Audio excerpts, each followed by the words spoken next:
to call the Town Council meeting to order for Monday evening, June 21st, 2021. We'll start with the Pledge of Allegiance.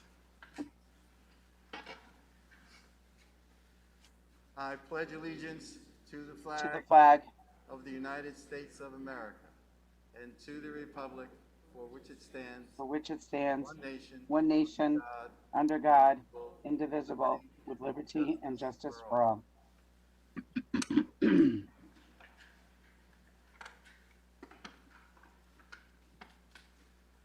All right, Ms. Reed, could we have the roll call? Councillor King, Present. Councillor Leidecker, Councillor Lopez, Present. Councillor Evans, Here. Deputy Mayor Pendleton, Present. Mayor Paterna, Here. Councillor Manili, Here.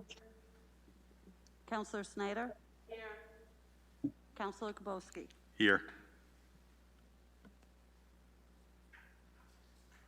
All right, thank you. Before we begin tonight's meeting, if we could have Chief Cooney and Deputy Chief Birch meet me at the podium.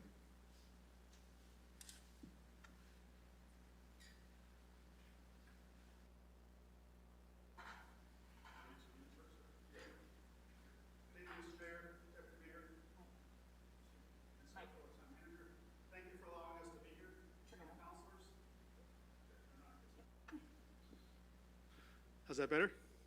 So again, thank you for allowing us to be here tonight. It's a very prestigious night in my mind. We're here to recognize one of our chief officers for obtaining a certification that's one of the highest certifications allowed in our country, in the fire service world. Years and years ago when I joined the fire service, there was no standards, no certifications, very few colleges offered higher education. Over the course of time, the National Fire Protection Association, NFPA, has come up with standards. All of our firefighters in town are at least firefighter 1, firefighter 2, our officers are fire officers, and it goes on. And in the higher education world, numerous colleges offer now fire service programs. Chief Birch has excelled in many of those programs, where she has not only obtained almost all the certifications offered through both the Connecticut Fire Academy, the National Fire Academy, but through higher education as well. She's obtained her bachelor's degree in EMS.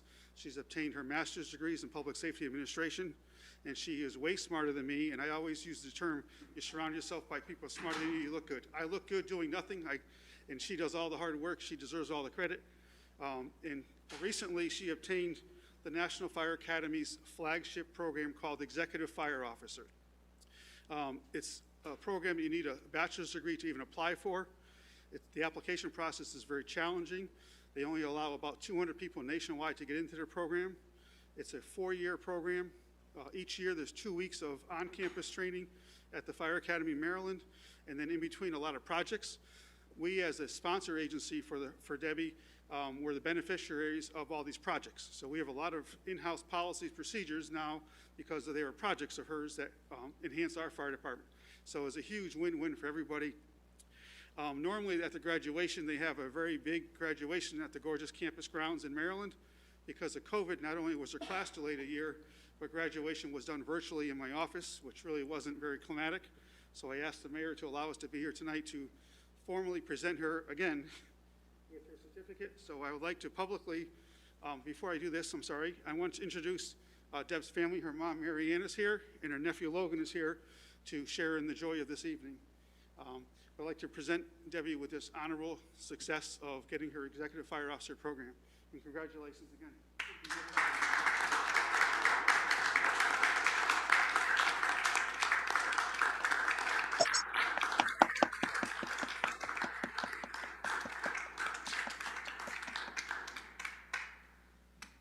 Thank you, Chief. Deputy Chief Birch. I have the honor tonight of awarding you this proclamation from the town of South Windsor for your significant achievement in this area. Whereas Deborah Birch joined the South Windsor Fire Department in 2011 and has worked diligently to be promoted to her current position as Deputy Chief. And whereas Deborah Birch enrolled in the National Fire Academy and has since completed the coursework which spanned over 4 years to complete, with 2 weeks each year on campus. And whereas the National Fire Academy works to enhance the ability of fire and emergency services and allied professionals to deal more effectively with fire and related emergencies, and whereas no more than 200 individuals in the entire country are entered into this highly competitive program each year. Now therefore be resolved that I, Andrew Paterna, Mayor of the Town of South Windsor, acting on behalf of the Town Council and the citizens of South Windsor, do hereby congratulate Deborah Birch on receiving an Executive Fire Officer Certificate and praise her for being the first South Windsor Fire Department member to earn this honor. Signed by the Mayor, for the Deputy Mayor, Elizabeth Pendleton, and Councilors Evans, King, Kaboski, Lopez, Leidecker, Manili, and Snyder. Congratulations.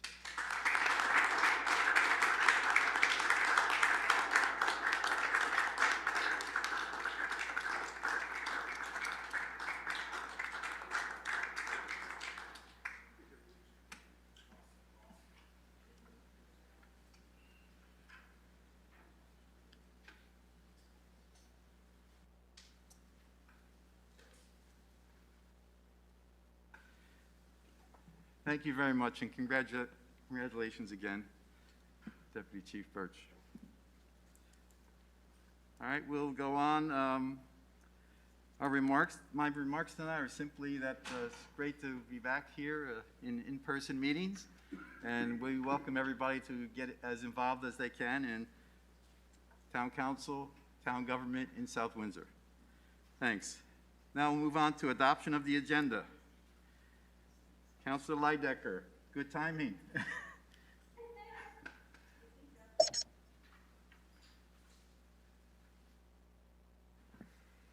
Move to adopt the agenda as is. Second. All right, motions to adopt the agenda's been made and seconded. Is there an amendment? Yes. Mr. Mayor, Yes. I would like to Mayor. move, I would like to move 13O after 17B, please. All right, is that the only change? I have one. Okay, thank you, Deputy Mayor. That's one amendment for the agenda. And Councilor Evans. Thank you. I'm going to ask that we move items 12A and B, and if we could hold them off until next meeting, just for a matter of time tonight to make sure to get through everything else that we have. All right, thank you. So we have two amendments to the agenda. One is to move 13O to after the executive session. Second is to move 12A and 12B, those discussion items, to our July meeting. Any other changes? If not, we'll go Second. on. There's a second. Thank you, Councilor Manili. If not, we'll go on to voting. All those in favor of the agenda as amended? Aye. Aye. Any opposed, nay. Thank you. Our next item is communications and reports from the town manager. Mr. Maniscalco. Thank you, Mr. Mayor. In terms of our coronavirus update, we've had 1,746 total cases in our community. 1,689 are past the time of quarantine. We have 4 individuals in the community who are currently carrying coronavirus, and unfortunately tonight I am reporting that we have 53 individuals who have passed away from coronavirus in our community. At this point, in terms of vaccinations, we're at 59.85% vaccinated. We have stopped holding our vaccination clinic due to a lack of attendance, but we are finishing up our second shots for the individuals who got their first shots there. Also, a couple other items in terms of the state. We're watching to see what's coming out of the implementer bill. I haven't received a rundown of what's in that yet. I think as everybody's aware with the state government, a lot of things get stuck in there at the last minute, and it's always a surprise to find what shakes out. So we'll see what comes out of that. We were very pleased to see what the state government did with our ECS funding. We are expected to receive $11,408,078. That was the original number that was proposed by the governor.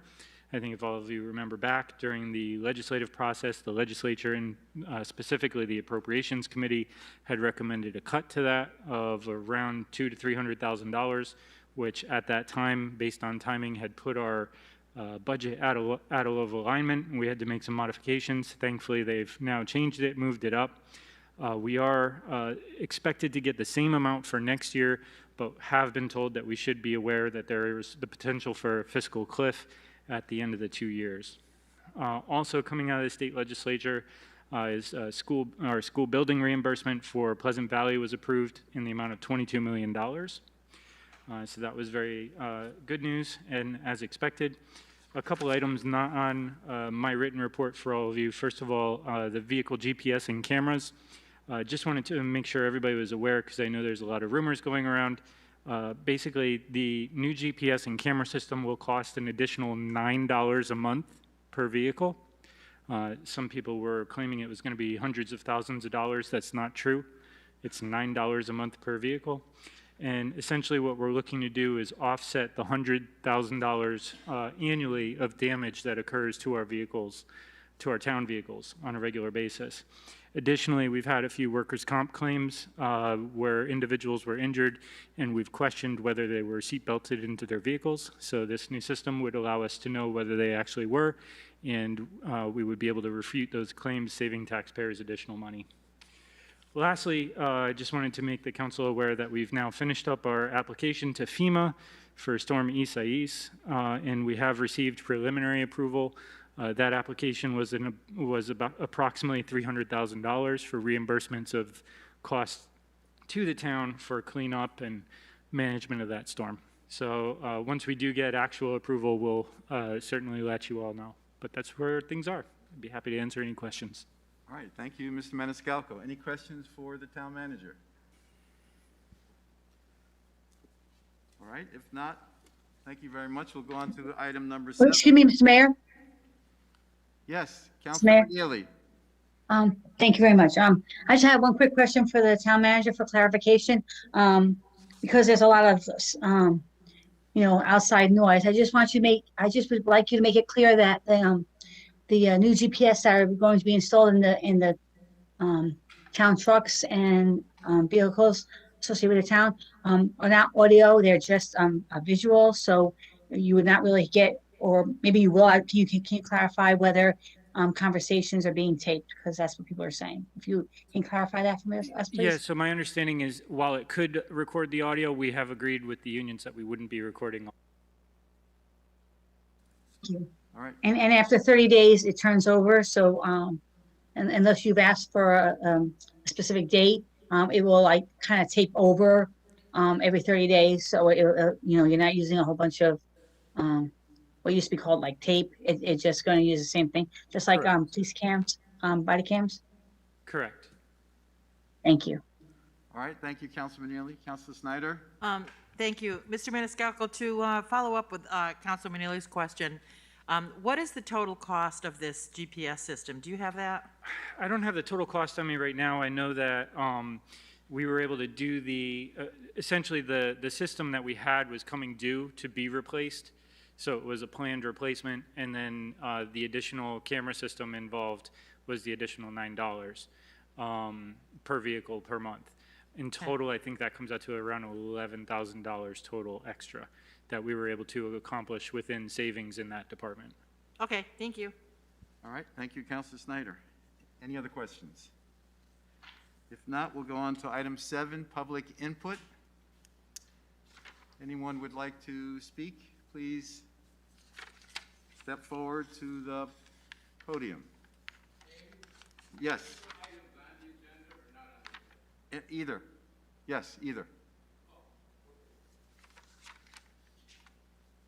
All right, I'm just going to remind everyone, please give your name and address when you come to the podium. And speakers will be limited to 5 minutes. Clerk of the council will keep time. Thank you. Mr. McDonald. Yes, sir.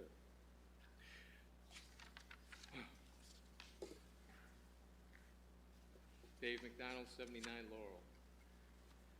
Mayor, councilors. Dave, I'm going to ask you to get as close to that microphone as you Oh, can. yeah, okay. Forgot about that. Thank you. Better? Yes. The speeding on Laurel Street is continuing. We understand that the town agencies have published the latest speed survey summaries from data that was collected between April 1st and April 7th, 2021. The summaries, as presented in the survey, represent mathematical results of simple calculations of sums and averages of the raw data that was collected, with no review, audit, or analysis of the raw data. A little math, and voila, the stealth survey summaries. But a closer look at the raw data and the manner it was collected adds another dimension to the basic indifferent mathematical calculations. For instance, speeds were recorded at rates below the 25 mile per hour posted speed limit, down to 15 miles per hour. Do any of you who are familiar with driving on Laurel Street believe there are vehicles that travel the full length of Laurel Street at 15 to 20 miles an hour? So then what do the 15 to 20 mile per hour speeds represent?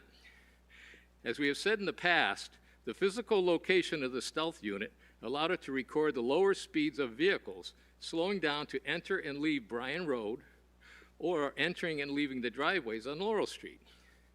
Using that data in summaries is in direct violation of recommended and accepted practices for valid speed surveys. Removing the offending data creates a vastly different summary, one that better reflects what the residents are living with, where the average speed is 43 miles per hour, or the equivalent of 111 miles per hour on I-84. This average speed is not to diminish the fact that speeds in the 50s and 60s up to 69 miles per hour were recorded a number of times. That is the reality of what the residents of Laurel Street are living with. The reality that does not enter into the neat averages represented by the agency's summaries. To save time, we won't revisit the other inconsistencies and bureaucratic stonewalling that we have endured over the last more than 2.5 years, because we have sent emails to you, told you at previous council meetings, and met with some of you concerning the inconsistencies of the previous speed surveys performed on Laurel Street. So we ask, will you continue to ignore the Laurel Street speeding issue using summaries that were mathematically arrived at that do not conform to recommended and accepted practices, or are you going to use your common sense and reasoning abilities to take a close look at the raw data and use that knowledge to make your decision to do something about the speeding?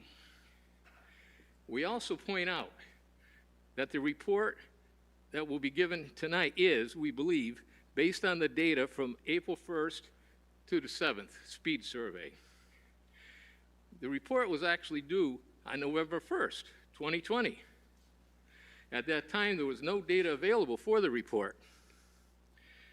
We point this out because it is a prime example of the town's agencies not addressing the residents' issues until they are pressured to do so by you folks. That is why we're asking you to put pressure on them to provide the speed humps or stop signs to calm the traffic on Laurel Street. Thank you. Thanks very much. Anyone else? Public input? Yes. Please give your name and address. Dan Edwards, 131 Hilton Drive. Excellent job speaking tonight. Really appreciate that. I'm actually very pleased to hear as I drove in that you're postponing, at least until next meeting and hopefully forever, items 12A and 12B. When I was here at the podium last week, I took the time, I think, to remind or just give a refresher that as counselors, when somebody gives you or comes to you with a question, sometimes it's okay to say, you know what, I'll look into that for you. It doesn't mean you have to bring everything to the table. It doesn't mean it's in the best interests or what everybody or what people really need in town. Listening to this man's appeal, this is an issue that has been going on for a while. I live on Hilton Drive, as our deputy mayor can attest to. It's like a raceway. Maybe not as bad as Laurel, but it's a raceway. Things that really involve public safety that need to be addressed. One other thing, shortly after the ATV issue, about I think it was January 2020, I spoke at this podium about asking the town council and town manager to consider increasing transparency. It is a shame and a travesty that the public is not able to see the materials that all of you get before every meeting. It would alleviate a lot of our questions and our concerns. Specifically, with respect to addendums, I'll bring up the HRC, for example, and some of the discussions that have gone on with whether or not to create this new social justice initiative. But it just doesn't seem like the best use of our time. I'll use my remaining few minutes. I just wanted to read something to you today from the town website. It is the Human Relations Commission goals to promote and assist in developing an environment of fairness and respect among citizens by ensuring that responses to acts of exclusion, bias, and discrimination are meaningful and consistent, to develop ways to measure and monitor community relations, race relations, and civil rights issues, in particular, those that may cause intergroup conflict. And 3, to develop and maintain programs which build positive relations and enhance problem-solving skills, not only among those who reside here, but also to include those who work or visit here as well. What a great set of goals for the Human Relations Commission. According to the website, they actually haven't had a meeting since March, or at least they haven't actually released their minutes since March. Have they met? Who knows? The public doesn't. I'd like to now read from Exhibit B for today's meeting. The purpose of the purpose of this new commission that's being considered. The purpose of the commission is to foster the development of a more diverse community, to address specific issues at the root of REEG bias, and to suggest and implement proactive opportunities to combat REEG disparities as a public health crisis. The commission will also collaborate with appropriate town groups and affiliates to carry forward the mission set forth in the Statement of Support created by the Black Lives Matter Subcommittee and as approved by the South Windsor Town Council on March 1st, 2021. The commission will recognize and support the goals of social justice and racial equity in our community, passionately stand against REEG discrimination, and condemn violence against Black, Indigenous, and people of color, BIPOC. And then it goes into duties. As I'm sure you're well aware, you guys have worked on this. You have had you've had outside counsel look at this. I think they've tried to appeal to your greater senses in terms of what. Excuse me, can you please talk into the mic? We can't hear you. Oh, my apologies. Can you actually, is this really the best thing for our town and our town staff? Is this going to be something that's easy, measurable, smart? Is this something that our town manager is going to be able to actually negotiate with the employees, the unions, to actually do? Is it really in the best interest? Or do we already have existing training programs that won't take away town staff from doing their day job? Lifeguards that are here for 3 hours. I think Councilor Lidecker had brought that up. Yes, certainly. Fourth hour counselors, yes, I agree. Councilor Lidecker, our kids, absolutely. All right, they're working with our kids on a day-to-day basis, but they're doing great. And the problem is that when you take staff out to do training, there's less staff to cover our kids on those daily basis. And if you go into any store, any restaurant, it's tough to get kids as is to work. So now we're going to be able to take kids away from this efforts. So anyway, in summary, the purpose of this new committee, the existing HRC committee, which doesn't seem to meet, the Transparency Committee, which hasn't met in a couple of years, needs more transparency. Thank you very much for your time. Thank you very much. Anyone else? All right, going once, going twice. Thank you. We'll move on to the next item. Item 8, adoption of minutes of previous meetings. Councilor Lopez. Thank you, Mr. Mayor. Number 8, adoption of minutes of previous meetings. Be it resolved that the South Windsor Town Council hereby approves the minutes of the following Town Council meeting. Regular meeting minutes of May 17, 2021. Second. All right, motion's been made and seconded. Any changes, additions, or deletions from those minutes? If not, we'll go on to voting. All those in favor, aye. Aye. Aye. Any opposed, nay? Any abstentions? Great, thank you. Councilor King. Mayor, I'm sorry, but I think Councilor King has to abstain. Oh, because he, at that date, he had not been sworn in. Okay. All right, so we'll do a roll call vote. Okay, Counselor Lopez, Yes. Counselor King, Abstain? Counselor Snyder, Yes. Counselor Lidecker, Yes. Counselor Manili.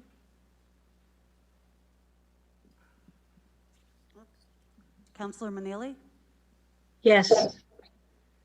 Deputy Mayor Pendleton, Yes. Counselor Kabowski, Yes. Counselor Evans, Yes. Mayor Paterna. Yes. All right, thank you. The minutes have been approved. Now we'll go to Counselor King. Thank you, Mr. Mayor. Be it resolved that the South Windsor Town Council hereby approves the minutes of the following town council meetings. Public hearing meetings of June 7th, 2021, and regular meeting minutes of June 7th, 2021. Second. All right, motion's been made and seconded. Any changes, additions, or deletions to these minutes? If not, we'll go on to voting. All those in favor, aye. Aye. Aye. Opposed? Okay, the minutes have been approved. We will go on to item 9, communications from liaisons, officers, and boards directly responsible to the town council. Any reports from our council liaisons? Counselor Evans.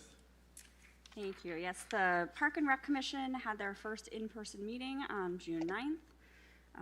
They did share that the Crosstown Trail beginning at Clark Street and ending at Priest Farm on Sullivan is finalizing its concept and is going to be developed with the South Windsor Walk and Wheelways. Also, the Showmobile has a delivery date of June 23rd, so coming this week. The summer programs through Park and Rec are at 2,740 registrations, which started this week. Veterans Memorial Pool is open and swim lessons began today. Also, the farmers market has been a big hit in its new location. They'll also be starting the POP program, Power of Produce, for families starting later this month. The summer concert series also begins this week, June 24th at 7 p.m. at Evergreen Walk. Okay, thank you, Counselor Evans. Any other reports? Item 10, reports from committees, and I think we have Brenda Kabowski from the 175 Committee. Yes. Good evening, everyone. I just want to give you an update on the 175th Anniversary Committee. Hopefully you all got a coin and a pen as a token of our appreciation for everything you guys are doing for us. We started selling some merchandise for the Anniversary Committee. We got some great stuff. We have coins and shirts and hats, and just trying to get everybody excited about the Jubilee that we're having, which is September 17th and 18th. We are at the farmers market. We did our first farmers market last Saturday, and we got the word out. We're meeting every other week now as things are getting closer, trying to get sponsorships, getting local clubs and organizations involved. Things are starting to pick up now that we've had a little bit more, some of the restrictions have gone down. So we've got a little bit more interest. We're really hoping the town council and the residents of South Windsor will really step up. We have a website, southwindsor175.org. If anybody is interested in participating in any way, whether you want to sponsor, you want to be in our parade that we're having, you want to have an exhibit, a demonstration, we're pretty much open to anything. We just want to highlight all the great people and the great groups and organizations here in town. So I just wanted to give you guys an update and hope you like your coins. And if anybody has any questions at all, please go to our website.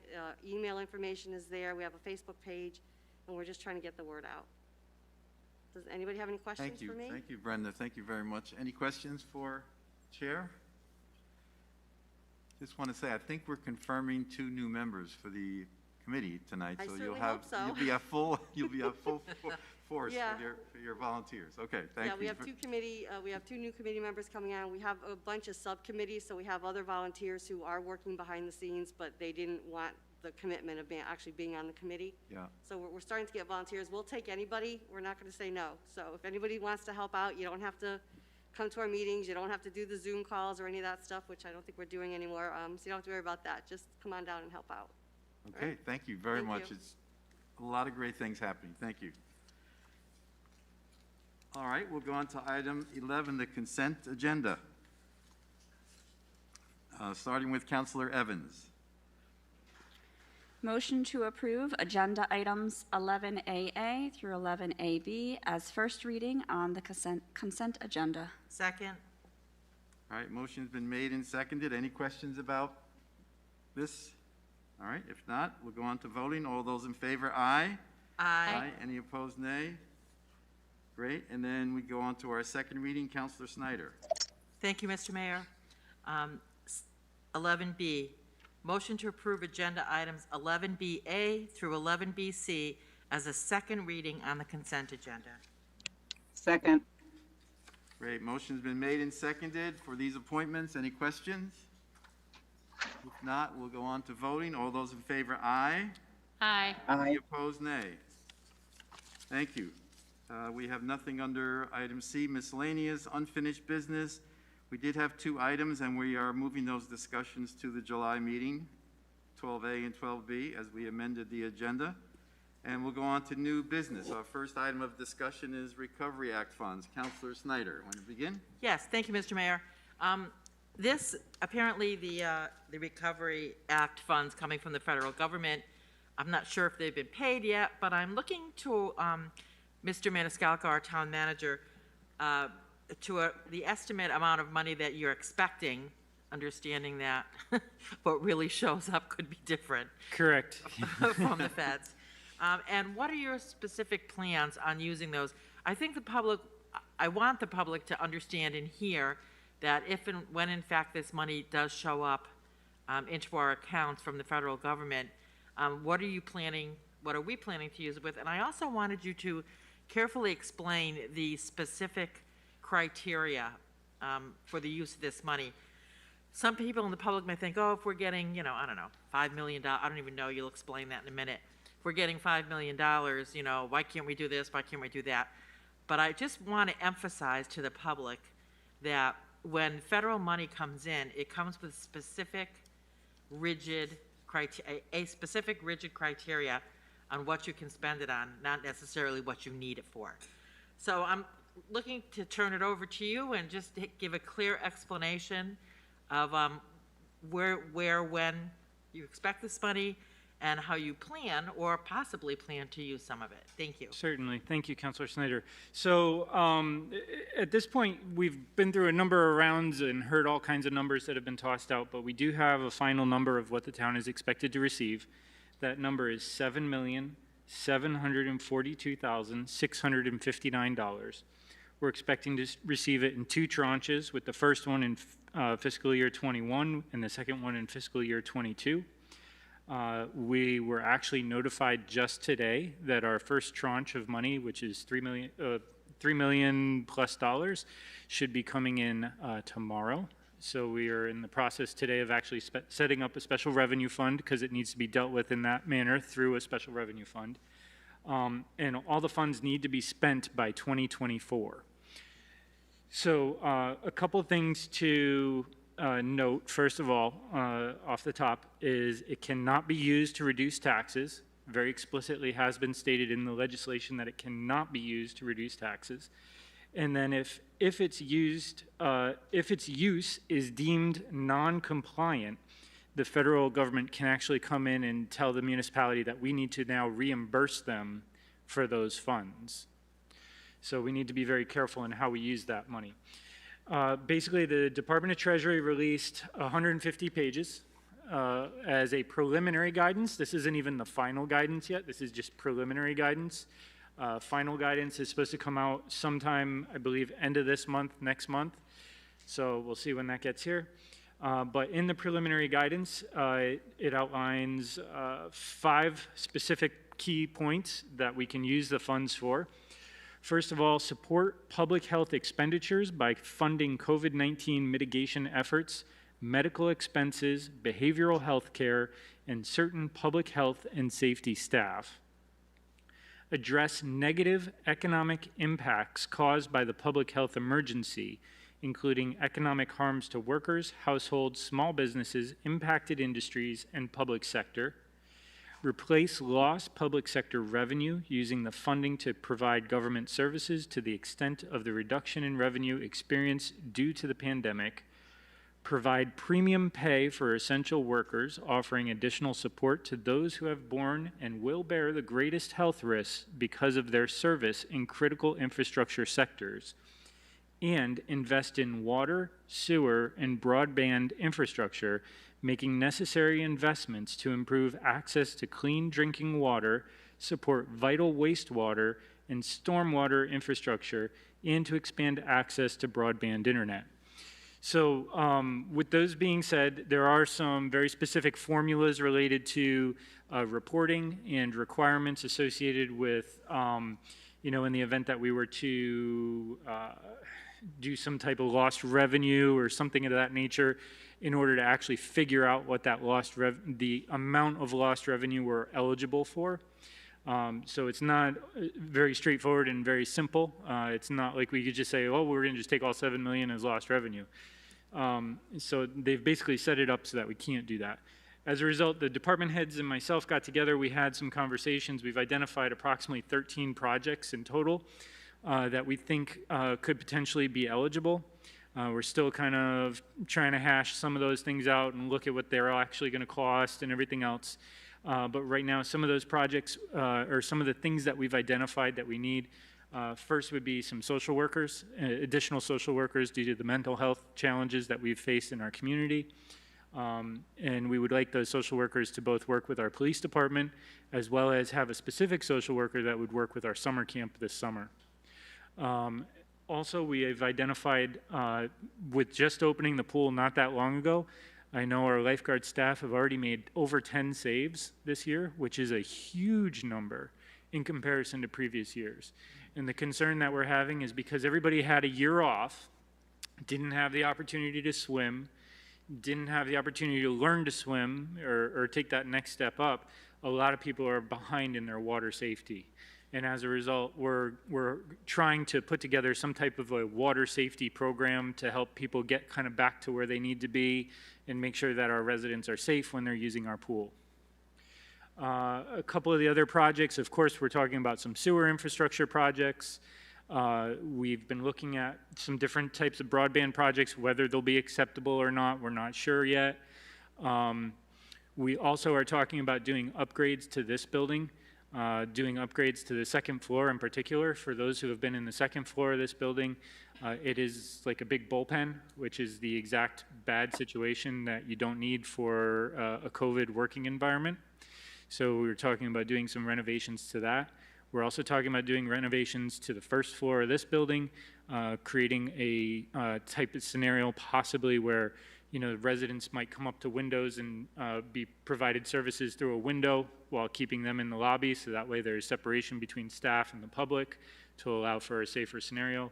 We've also talked about doing HVAC upgrades in this building, window upgrades to this building, a number of the necessary maintenance requirements that need to occur in this building to actually bring it up to a standard that makes it safe to work in for a COVID environment. That's just a quick overview of some of them. There's a whole lot of other stuff out there that we're still trying to hash out and look at, and we're not even confident all of them are actually valid yet because we are still trying to compare them to the different requirements from the Treasury, but that, I think that kind of gives you a good idea of what we're looking at. Yes, go ahead, Councilman. You have the floor. Oh, thank you. Let's talk a little bit about the sewer infrastructure. Mike, has this been at all discussed at the Water Pollution Control Authority? Because the sewer infrastructure and all of that is under the Water Pollution Control Authority, which is not our authority. And I just want to be sure that those people that are on that commission, the authority, have a clear understanding, and I know they have a plan, they have a master plan as well of things they need to, things we need to take care of, and it's no news to anybody that all of our systems, water and sewer systems underground, are starting to show their age, let's put it that way. MDC has those problems almost every single day, and a lot of other companies do as well.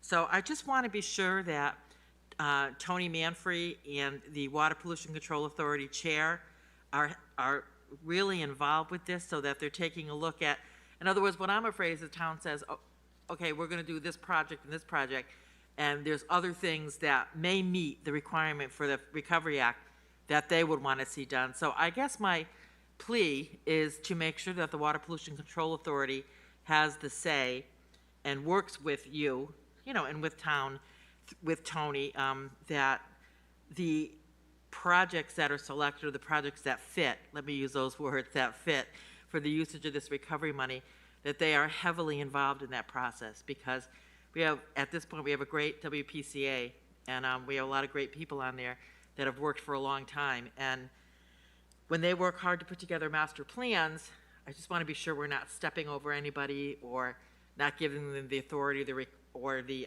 respect that they should have in order to be able to make the final decisions on what we can do based on the criteria.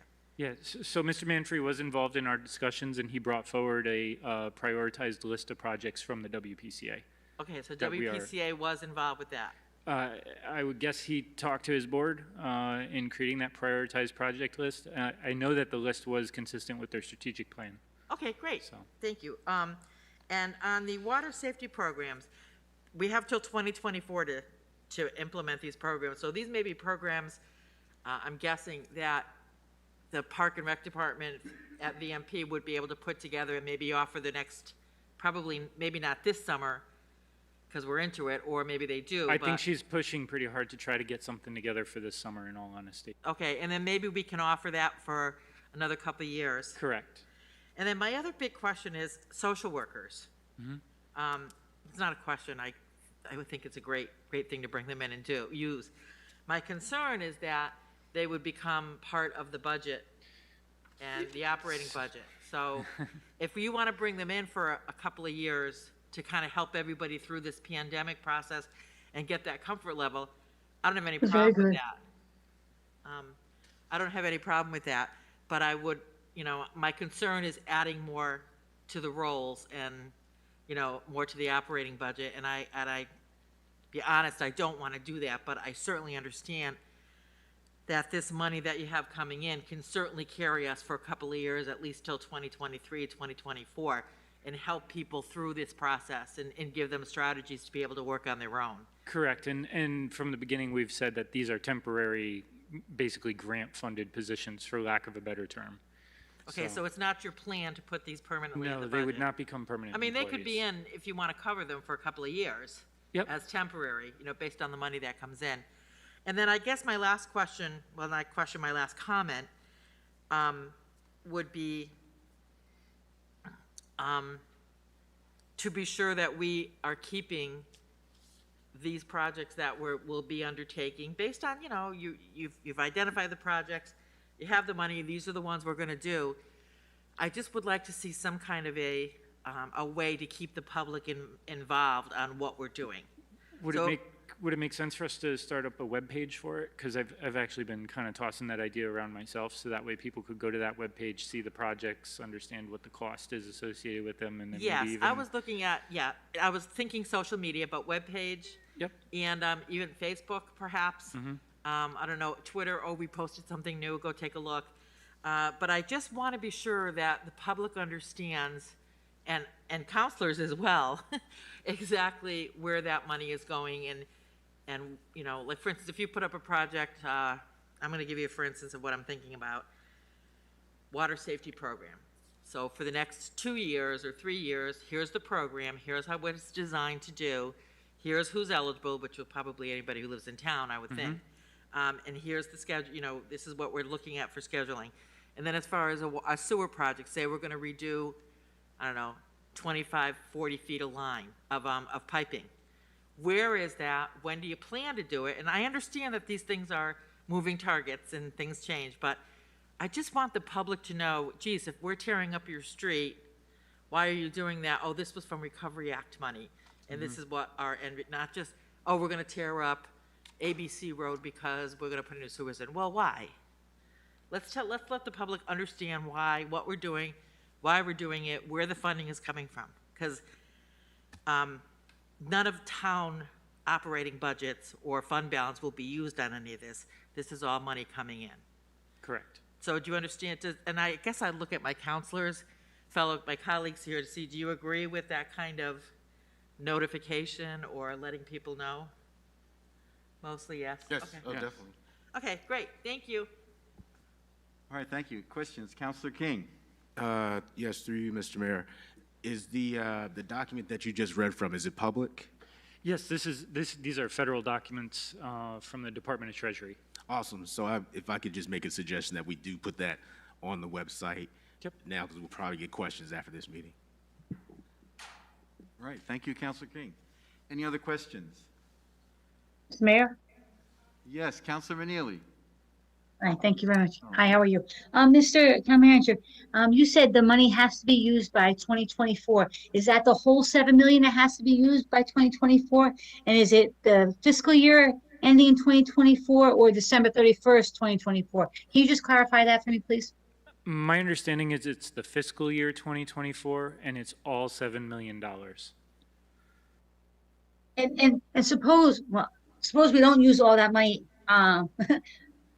we have to give it back, or it just expires.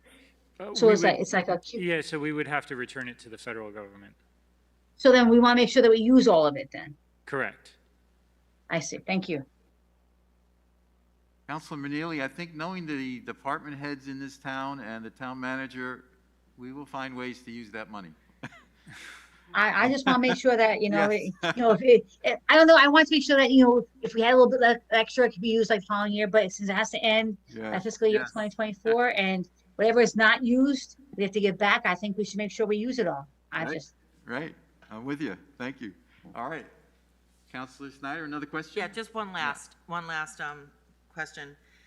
So, Mr. Maniscalco, when that money gets deposited into our we're getting a special revenue account you have to set up, can you let counselors know when that money arrives through an email? It's supposed to be tomorrow, and if we get it tomorrow, I will let you know. Yeah, I just think counselors should know. And then, Certainly. when can you plan on getting us your first list for that $3 and some odd million? Probably in the next few months in the next couple of weeks, I was going to say. So I'm going to officially ask, if the counselors don't mind, that you provide us as soon as you can with the exact projects that you're going to do and what the costs are, estimated costs. Mm-hmm. And then, of course, I would expect all that to go up onto website and Facebook and blah, blah, blah. Can do. Okay? Yes, Okay, Mr. Mayor? list the projects to the council, yeah. Yeah, certainly. Thank you. Okay, thank you. All right, thank you. Any other questions on this topic? If not, we'll go on to item 13B, another discussion item talk about money from this year. Yes, go ahead. Thank you, Mr. Mayor. Well, Mike, back again with the next question on money. So I had asked this a couple meetings ago, and we have, I'm sure, just like every other town or a school board, has unexpended funds from the current fiscal year. And at this point, on June 21st, we're much closer to the June 30th ending year and where we would be with any unexpended funds. And I'm talking about unexpended funds, things that aren't committed to purchase orders. So what's your best estimate? And I just want everybody to clearly understand that this is an estimate, but it's probably a pretty good estimate now than it was a month ago. And what's your thought plan, your thought process on how you might deal with these unexpended funds? Okay. And I know it's all subject to audit as well. Yeah, so, the That's books aren't important. closed until July 1st, so we've got a little bit of time left. But essentially what we're looking at right now, we've had a really good year in terms of revenue. We're at $3.4 million over what we had budgeted for revenue. In terms of expenses, we're at $1.4 million under in terms of our expenses. And I'll give you the reasons why for both. So in terms of revenue, we've had higher than estimated tax collection.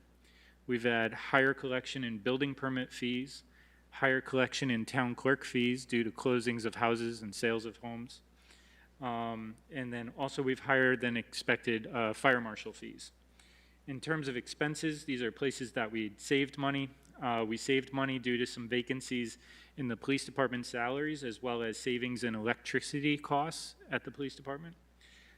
Public works salaries due to vacancies, we also saved some money there. And then lastly, we still have our contingency set out. So those are kind of the big sizable numbers that are out there that are driving our savings. The rest of it's all smaller little bits here and there throughout the departments. The plans for what we're going to do with it at the end of the year, first of all, I think as all of us are aware, our pension is funded at about 69%. We've been working pretty hard and diligent at trying to get to a AAA credit rating.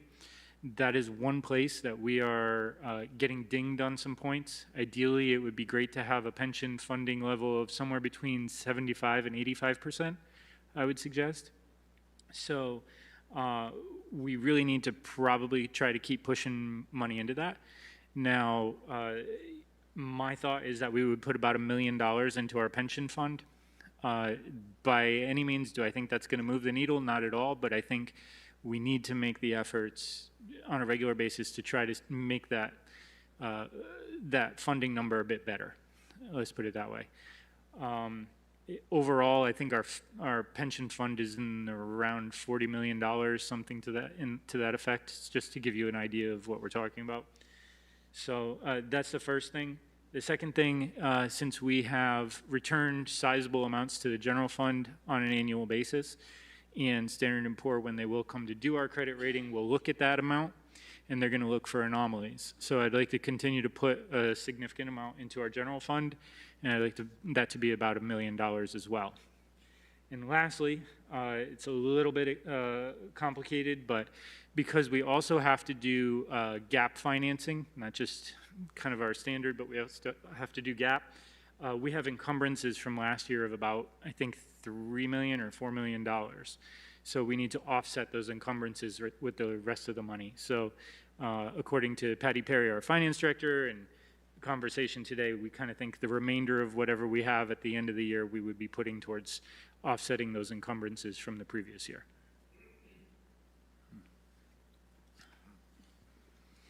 So I don't see my wish list of anything going into capital projects, correct? Correct. Okay. I just know there's work we have to do.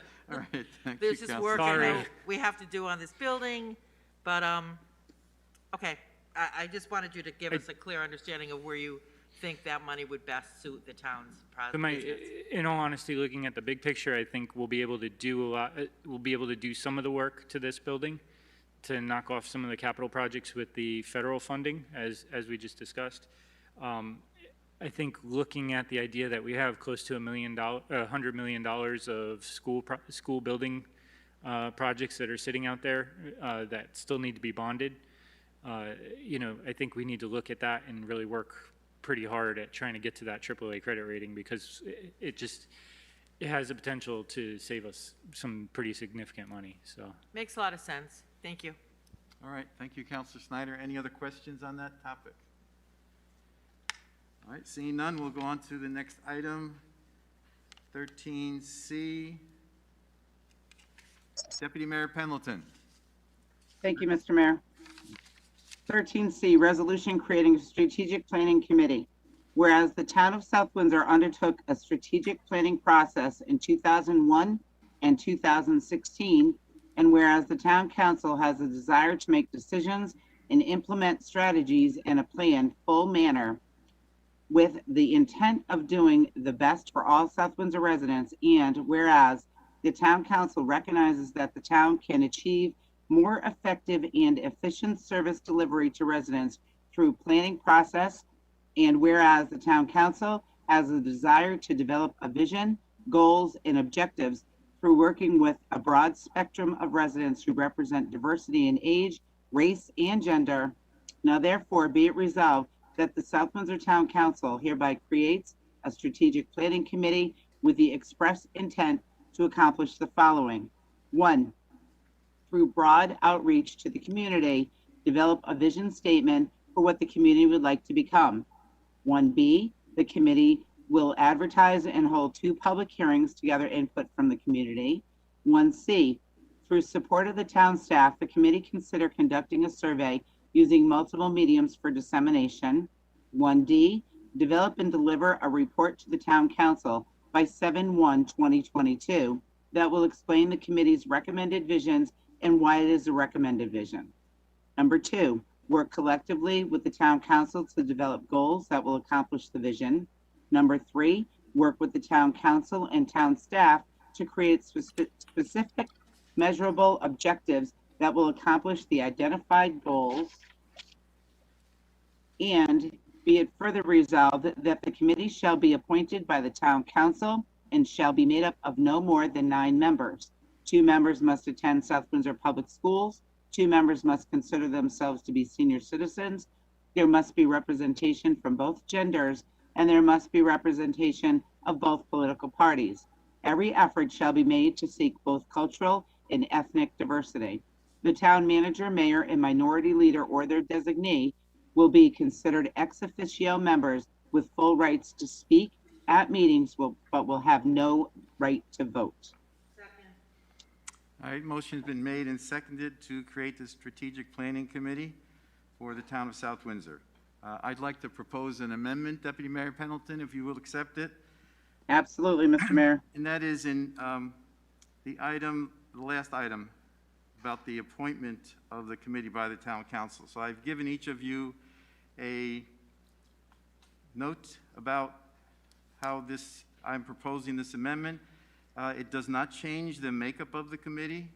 It changes a definition in terms of representatives from diverse gender identities, active political parties, and the number is not identified. In other words, this motion does not ask us to have X number of people from one political party and X number from another political party, but active political parties.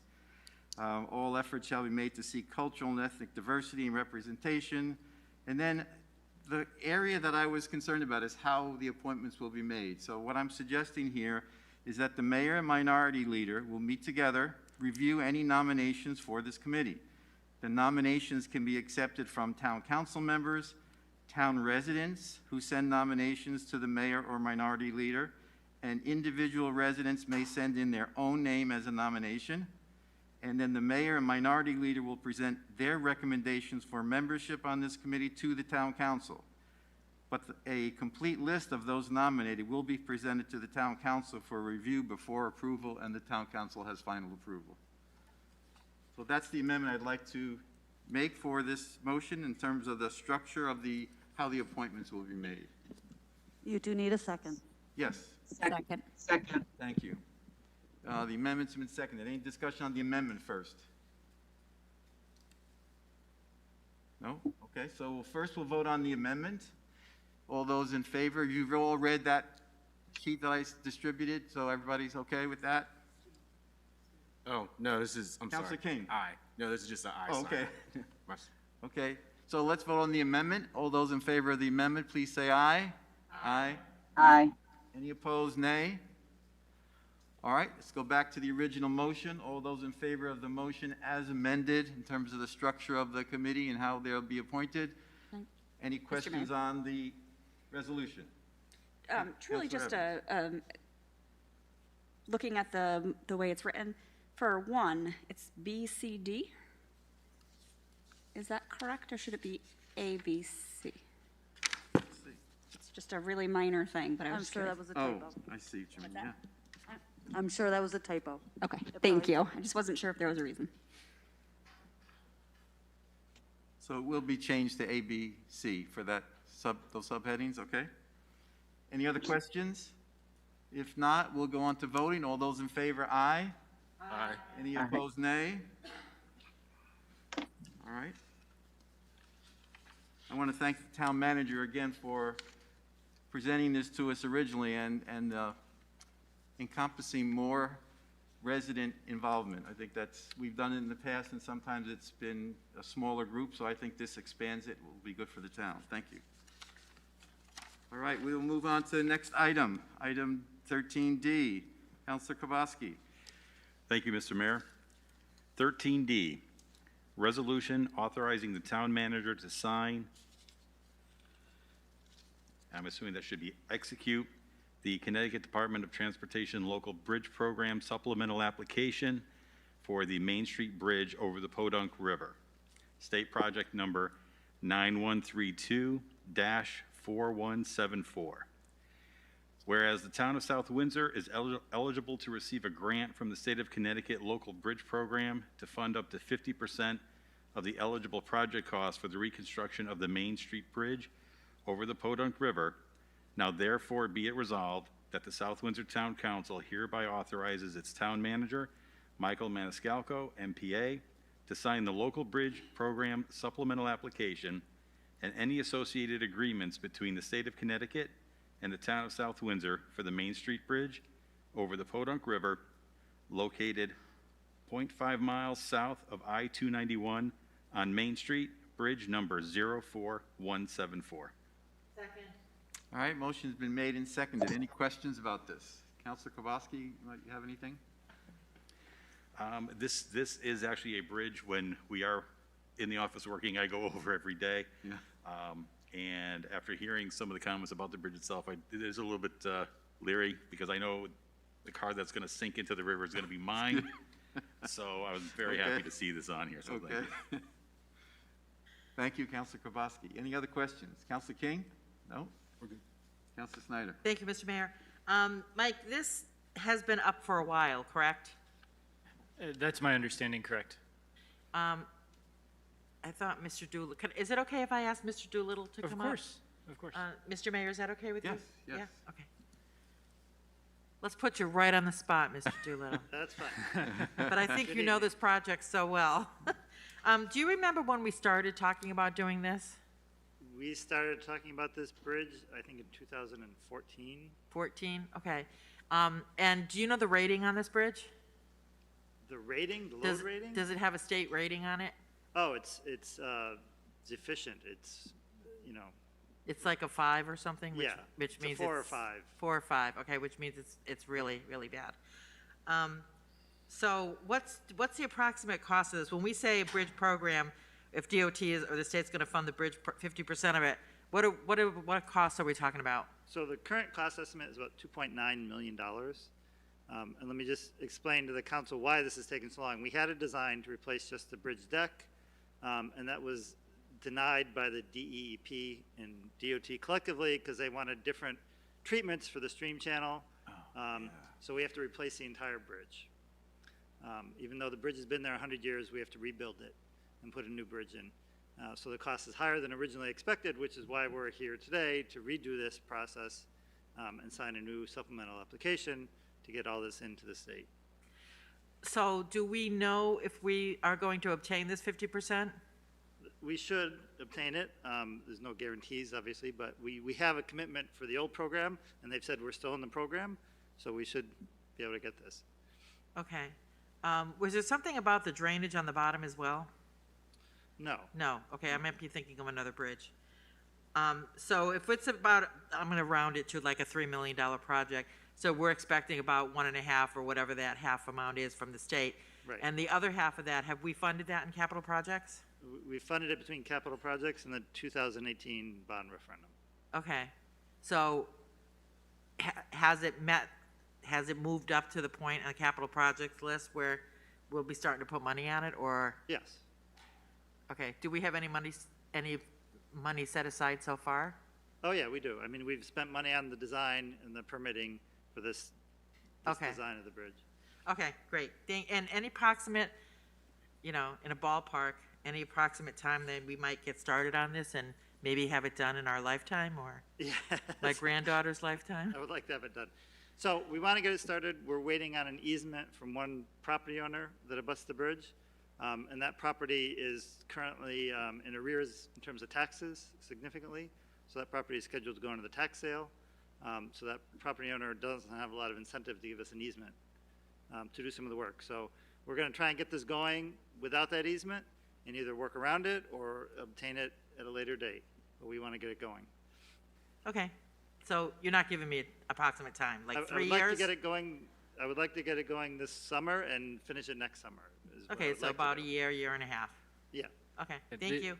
Councilor Snyder, that easement is holding us up at this point. We've attempted to try to negotiate that a few times. Unfortunately, as Mr. Doolittle pointed out, being in the tax sale provides no incentive for that individual to actually negotiate with us, and has actually made it rather difficult to try to get that moving forward. So really what we can do at this point is kind of wait it out, and then once there is an identified new owner of that property, we'd probably work on negotiating something with them. Okay, thank you. Thank you. All right, thank you, Mr. Doolittle. Thank you, Councilor Snyder. Any other questions on this project? Yes, Mr. Mayor? Yes, Deputy Mayor I'd like Pendleton. to ask, thank you. I'd like to ask Mr. Doolittle a few questions, please. Thank you, Mr. Doolittle. I know this bridge has been a thorn in my side when I was back on capital projects and we were discussing it. You said that we were in the first program, but we were no longer. Now we're in the second program. Why did we not? What happened to the first program when the bridge cost less money to do? We're still in the same program. It's the same program. We've just had to revise the design for permitting purposes, and it's gotten more expensive. Okay, and all the state approvals, I know that took years for us to get all the state approvals because there was a question about the trap rock and the clams that are there and everything else. So when did all the state approvals to go ahead with the bridge finally come in? So we got those last winter. And what we did was we avoided any work within the stream channel. That's the only way we could get around it. But is it because we waited that the price of it has gone up? It's more extensive work. We have to replace the entire bridge. The abutment walls, everything needs to be replaced. Oh, so that's what's changed from the first go around is we have to do the whole bottom of the bridge now and everything else. The whole bottom of the bridge, and as a result, the bridge has gotten longer. Oh, I see. Okay, so that's all changed. I understand now. Thank you. All right, thank you, Deputy Mayor Pendleton. Any other questions? Thanks, Mr. Doolittle. Appreciate it. All right, if I see no other questions, we'll go on to voting for this resolution on the bridge over the Podunk River. All those in favor, aye. Aye. Aye. Any opposed, nay? All right, thank you. Motion carries. Our next item, 13E, a discussion item. Deputy Mayor Pendleton. Thank you, Mr. Mayor. Yes, Mr. Doolittle, if you could come back up, please. I had asked for a report last year. I believe it was on the traffic study on the effect of maybe the painting or something like that. I don't really recall, I'm sorry. But I was hoping that you could bring us up to speed a little bit on where we are with Laurel Street.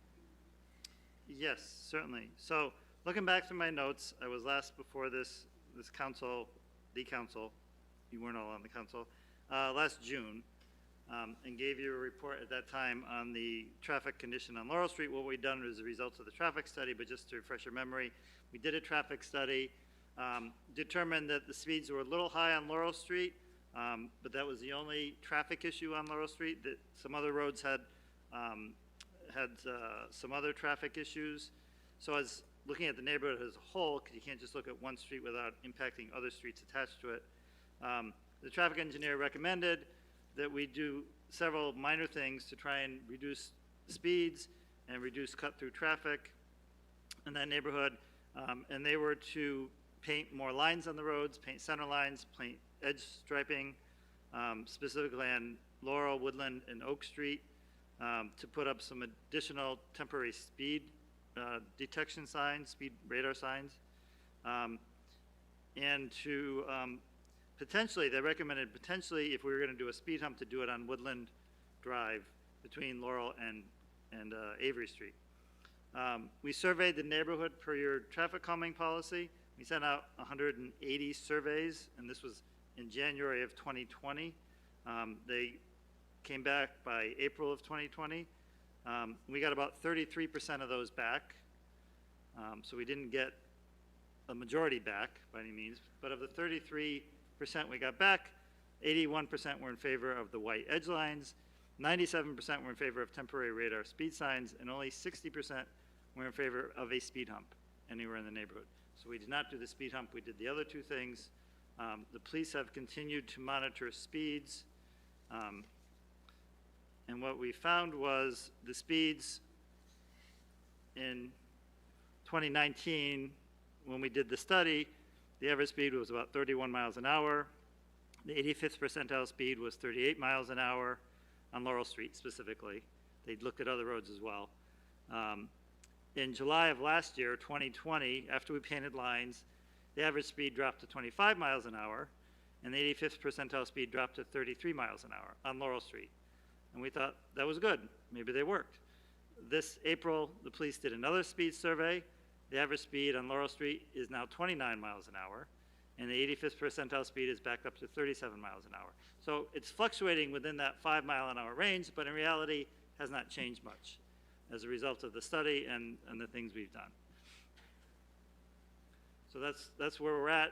We don't have any, and obviously you can ask the police any questions about enforcement, but as far as structural changes, we don't have any plans to do any more changes to the road. We've done what we feel is appropriate for it. It's unfortunate it's not having more of an impact, but that's what we've done. Thank you, Mr. Doolittle. I understand that the police department is there. Can they please respond to a few questions concerning the radar at various times that it was taken, or at least the latest one or the one that was closest, around the painting, because I think that's where I was looking for a report, or any numbers you may have concerning, because you're the traffic authority, so give us a hand. Deputy Mayor, you're asking for numbers specifically. Can you restate your question or your comment? Well, I'm looking for, like, I just heard about the speeds, and that the painting, what I heard, the painting did help the speeds on the Laurel Street, from what I'm understanding. Correct me if I'm wrong, according to like the speed studies that were done. Yes, the speed study that was conducted after the roadway was marked showed a decrease in average speed. And then the most recent brought it back up a little bit. We don't know. I would have to sit down with my old textbook to see if it's a statistically significant increase or not. I don't know. But like Mr. Doolittle said, we're fluctuating in and around a 3 to 5 mile an hour range pretty much any time we put that counting machine out there, depending on season, depending on volume. There are some things that may impact that, but that's why I think you're not getting the consistent number every time. You're always going to be within that window. In the speed studies that were done and the traffic studies that were done with various times of day, various locations, various seasons and weather? Yes, we just did one this April. Mr. Doolittle would have the dates on the previous two. The way the study is done, it's a 24/7 count for about a week that the data is collected, and then the data is distributed, and there's a report that we get with, it identifies the average speed, it identifies the 85th percentile of speed, it identifies your maximum speed, your minimum speed, not your minimum, your low speed. So it will give all that information. It will also give you time of day input, day of the week input, or day of the survey input. So if it's a 7-day survey, you can go and see what was the third day. You can go and see what were the evening hours, what were the overnight hours, and you can try to pin down any trends or anything like that. And sir, how often do you do traffic studies on a neighborhood street that may have difficulty with speeding? Is it just random? It's not random. To put the machine out there, we have to put it in a position or in a location. Usually it's a reactionary thing. Once we get complaints or problems, it gives us the truest picture we can that we can get of what the actual scope of the problem is. The biggest complaint we get from neighborhoods is speed, regardless of the neighborhood, whether it's Laurel Street, Netziski Farm, Pleasant Valley Road, you name it, and that's what residents will call about. And that's fine, and I understand that. What we oftentimes see is that the problem doesn't exist to the magnitude that the complaints state. And that's why we use that number. It's a covert machine, so it's not putting a black and white police car out there that's going to have an undue or an adverse impact on traffic. It's very subtle, it's very discreet, and it just sits there and it counts not only obviously volume, but it detects speed. And that's what we use. We think that gives us the truest, unskewed data that we can use. and then that gives us, that's what we work off of. And then we'll deploy, the other thing, we'll deploy our resources to monitor and intervene with traffic and enforce traffic laws is our crash data. And we can get heat maps from our report writing and record management system. We can get heat maps of where these crashes are, and that is oftentimes where we'll focus our traffic enforcement efforts, both from within the traffic unit and from within patrol. And those, historically, those, that accident data comes from Buckland Road, Sullivan Avenue, Route 5. Those are the big ones, Ellington Road. You know, the bigger state roads, high volume, higher speeds. We don't see, knock on wood, we don't see crash data for Laurel Street.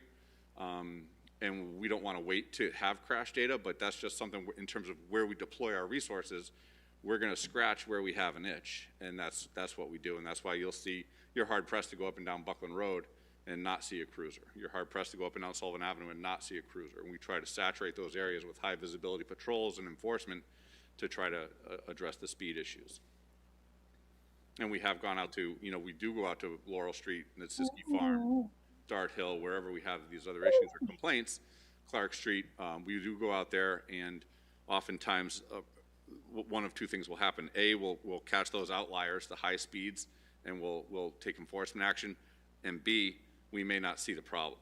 And the stealth stat surveys sometimes validate our not seeing the problem. And then again, we'll redeploy our resources elsewhere where there is a known problem based on our observations and or data. So thank you, Chief. And knowing this, and yes, it was mentioned, you know, my street is a raceway at times into my neighborhood, and it's the main road that comes through our neighborhood, especially in front of my house.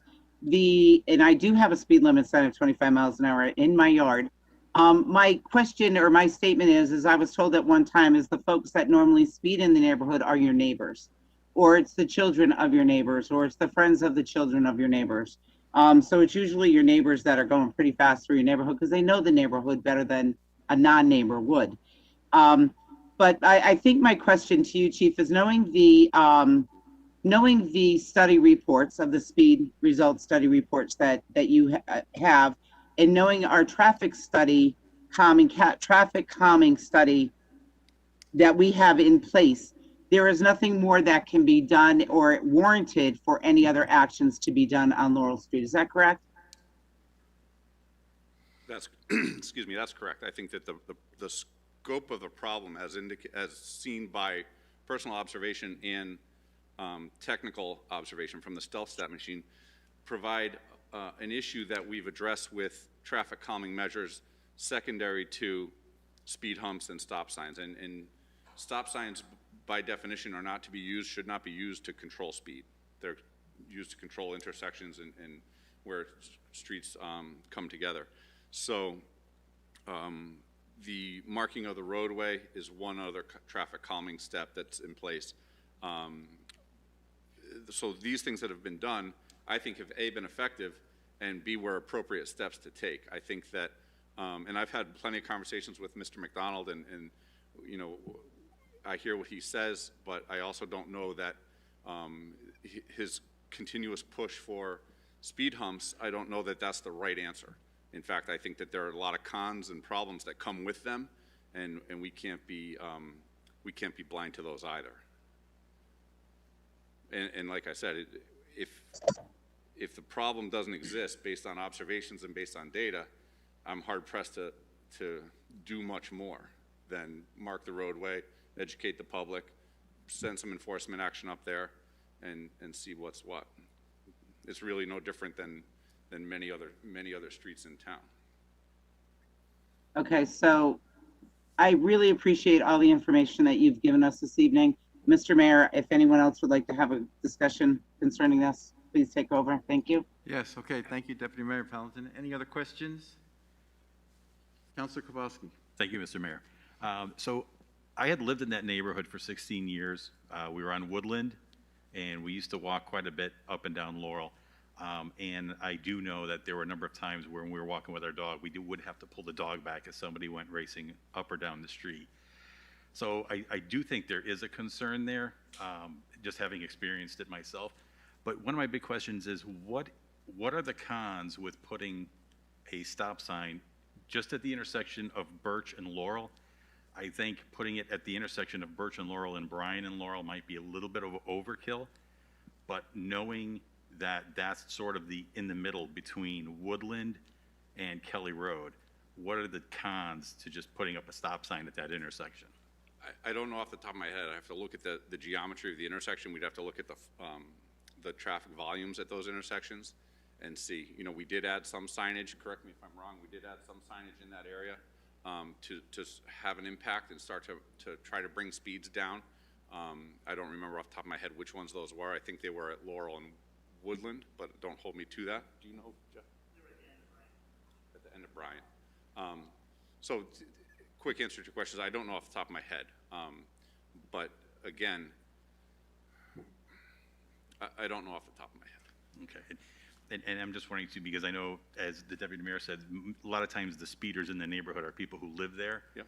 But I know from being outside and seeing who was racing, at least up and down Woodland, they were people who were passing through to kind of avoid Kelly Road and wrap around from Avery Street back over to the far end of Kelly.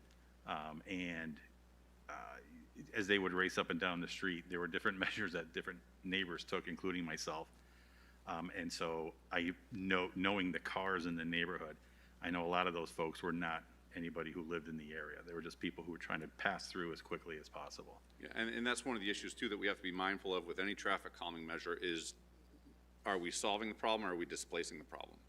Because if we're just gonna, if we put speed humps on Main Street, we're gonna displace that problem to semi-Main Street. If we put speed humps on Graham, we're going to displace that problem to Ayers. So it's a very tricky choreography to try to make sure. I think they're Band-Aids and they're not cures for the problem. And all those streets in there, Oak, Birch, Laurel, you name it, Woodland, they're all the same. And we've seen that. We've seen the volumes go up when you start to give attention in one area or put signs in one area. The volumes will be displaced to the other. So I don't know, you know, you tell me what's fair. To take it off of Laurel Street and put it on Birch, or to take it off of Birch and put it on Bryan, I don't know what the fair answer is, because I can imagine that, you know, I think of my own neighborhood and cars go fast up and down my street and I don't like it. So if we did something on my street, that's just gonna push it to the next street over. And is that right or wrong? I don't know. That's not for me to decide. Thank you. Thank you, Councilor Kowalski. I'd like to add, I think I'm a little bit with Councilor Kowalski here in the sense that it seems like we're dealing with traffic that fluctuates based on when we do some of these studies. Sometimes it's up higher, sometimes it's lower, but it seems like we're in a trial and error kind of thing. And I'm not sure I'm convinced that there's a negative or a harm to putting up a stop sign on Laurel Street and then observe what the difference is. I just throw that out there for discussion. Yeah, I would have to look. Maybe it's something we need to at least try. Yeah, I would want to look at the manual on uniform traffic control devices and make sure A, it's warranted. Right. B, look at the locations. And again, nowhere, I know for a fact, are stop signs to be used or deployed to remedy speed. That's not what they're for. That's not their intended purpose. I think when you do that, you start to entertain other issues. But we can look at it. Yeah. And we have looked at it. That's what, this has been going on for Yeah. a long time. I think, Chief, what I'm getting at is that if they're not designed specifically for traffic control, and yet at the same time, let's see what the result is if we put one in. Because those are all theoretical approaches. Right, but we don't want to put one in just because. Certainly not to address a speed problem. That's not what they're for. That's what I'm saying. Yeah, but I think they can be used in that way is what But that's what I'm saying to you, Mr. Mayor. That's not their intended purpose. The manual on uniform traffic control devices specifically says a stop sign should not be used as an effort to reduce speed. I understand. So I don't think that it's within my scope to go outside of a nationally recognized and nationally understood publication on traffic control devices. That's why we have it, so that it gives us guidance. But we can look at the area. We can revisit it again. We can look at it under the MUTCD. Yes. But we have done that. That's what I'm saying. Yeah. I know that the complaint is a push towards speed humps. And when that's what you're looking for, and I think that's what the focus is, that's all you're gonna see. You're only gonna be satisfied if that's what the end result is. And I don't think that that is nearly an appropriate result. Okay, well, it's been going on for so long, it's very frustrating. It absolutely is Yeah. very frustrating. It's frustrating for us too. Yes, yeah, I understand that. Thank you very much. You know, we take our staff and we put them on Laurel Street for an hour or 2 hours or 3 hours at a stretch or out of a workday, and those officers are getting called back away from Laurel Street to go to a crash at Four Corners. Right. Or to go to a speed complaint or reckless driver on Buckland Road or on Sullivan Avenue. So again, it's. All right. Thank you, Chief. We'll look at it. We'll Yeah. revisit the stop sign and see if there are any other places where it would fall within the parameters of the MUTCD. All right, I appreciate that. Thank you. Thank you, Chief. Any other questions? Can I just, Councilor Snyder? go ahead. Councilor Snyder? Just real quick, I would agree to just take another look at it.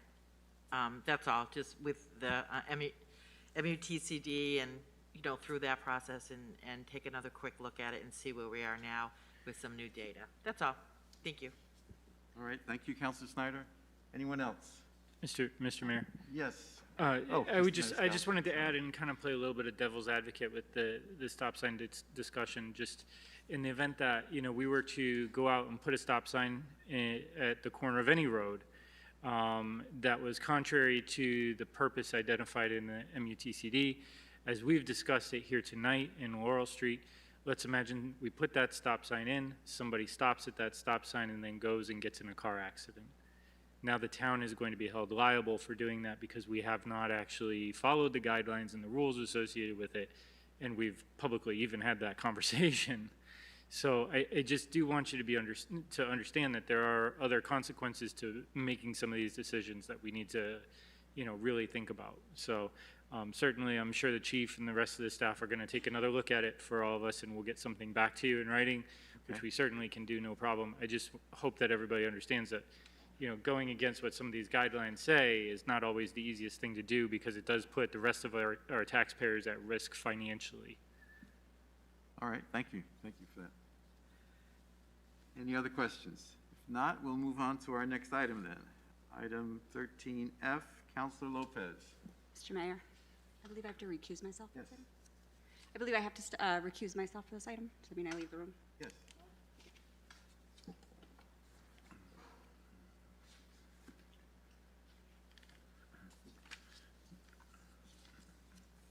I'm not sure.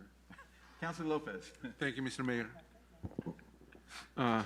13F, resolution accepting the fiscal year 2020-2021 suspense list. Be it resolved that the South Windsor Town Council hereby accepts the fiscal year 2020-2021 suspense list as proposed and submitted to the Town Council by the Collector of Revenue. All right, motion's been Second. made and seconded. Any questions on this item? Councilor Lydecker. Thank you, Mr. Mayor. Mr. Maniscalco, what classifies something to be put on this suspense list? What's the qualifications to be put on this? Yeah, so my understanding from looking at this, the individuals that are going on the suspense list are from the grand list of 2015 and 2016. They've attempted to try to collect them consistent with all of their processes in the department. And as a result, because they haven't been able to, they then make the recommendation annually to put that year's group onto the suspense list. My understanding of going on the suspense list doesn't mean that we don't continue to try to collect them through other means. So for example, the town does use collection services as well as marshals and all the other constables as well. So there still will be attempts to try to make that, but essentially what happens is the office staff now move on to the other accounts that they're trying to collect on, and then they put these into the suspense list. So I guess I don't think I asked my question correctly then. Okay. You're not on. Just kidding. So I guess my question is more, what makes it uncollectible? Is somebody just saying, hey, I don't feel like paying my taxes anymore, so eventually 5 years down the road, it gets taken off the active collection efforts? Or what steps are still being made during this period of time to show that it can't be collected? Yeah, so the office is sending out demand notices, they're sending out letters trying to collect on a regular basis. They're doing their office attempts, that even sometimes they will be making phone calls and trying to attempt to reach these individuals on their own. Really what happens is this just takes it out of the hands of the office, and they're no longer responsible for trying to collect it. But yet still the marshals and the collection agencies still work on that. And at the end of the day, what will end up happening with some of these, most likely, is once they accumulate to an amount that is a noticeable amount or meets the requirements associated with a tax sale, they'll end up in a tax sale, at which point we'll auction off the properties associated with it and get our funds returned. Thank you. All right, thank you, Councilor Leidecker. Any other questions? Councilor Kowalski. Thank you, Mr. Mayor. So I noticed one of the names on the list is actually my son. I'm assuming it's for a car that he had. We bought the car from him, and when we went to register it, we couldn't register it until the taxes were paid. So I'm just curious as to why that would still be on there, and what I'm going to do is I will follow up with the office here, but I was kind of surprised to see that on there because it was DMV would not allow us to complete the sale. Yeah. Right. Yeah, I had no idea it's on there. So, yeah, I would follow up with the office. Okay, thank you. Definitely. All right, thank you, Councilor Kowalski. Any other questions? If not, we'll go on to Mayor? vote. Oh, Councilor. Mr. Mayor, I have a question. Councilor Manili, yes. Before they publish this, like, is there like a double check system? So like, they can figure out, before they put somebody's name on this, unable to collect funds, list, is there like a check system or, check and balances kind of system? Because, I just think it can do more harm than good in a lot of cases because, it becomes public knowledge, and especially when the item is, paid for and it should be off the list and it's still there. So I don't know if it's a clerical error or if it's if it becomes like a motor vehicle error or it's somewhere there's a disconnect. And it just seems to me that before we post something, no matter who it is, especially if it's somebody that you might know, you might want to like say, hey, look, is this really true or not, or can this be taken care of? It would just save a lot of like almost like not embarrassment, but just like a kind of a courtesy, like say, what's going on here before the names get posted and broadcast into like the public.